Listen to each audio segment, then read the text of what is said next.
Keeping the Sabbath as a day of worship and rest was important to the Coker family. On the long trek from Alabama to Texas, they continued their Sunday traditions. The first services in Bexar County were held on the banks of the Salado Creek, where they sang hymns, read scripture, and watched for rattlesnakes. As soon as homes were built, the services were held in family residences. Education was important, so next they built a school where services were held on Sunday. Reverend A.H. Rector, a circuit rider, sent word to the growing community that he would like to add them to his circuit, which included Selma, Bernie, and Lock Hill. In 1883, Reverend Rector recognized the need for a larger church building.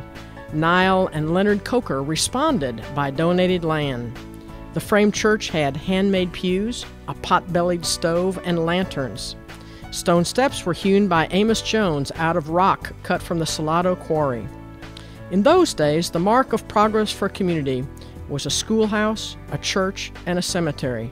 So began the Coker community and the Coker Church, which was then called the Salado Methodist Episcopal Church South.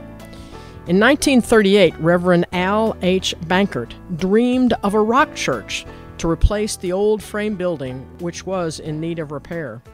Coker Church had its second sanctuary by 1939. The membership numbered 82.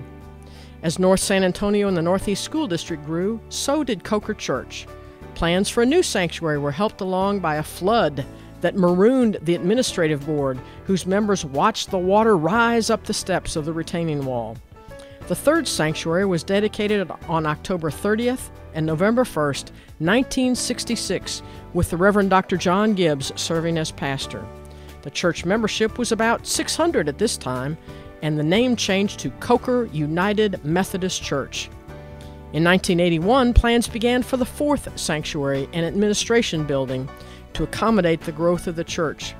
This sanctuary was opened on June 5, 1983, with the Reverend Greg Robertson serving as senior pastor. The historic Rock Church was converted into a much-needed chapel. When the Celebrate Contemporary Worship service began, services were held in the gym. Celebrate quickly outgrew this space and was moved to the upper room upon completion of the John Gibbs building.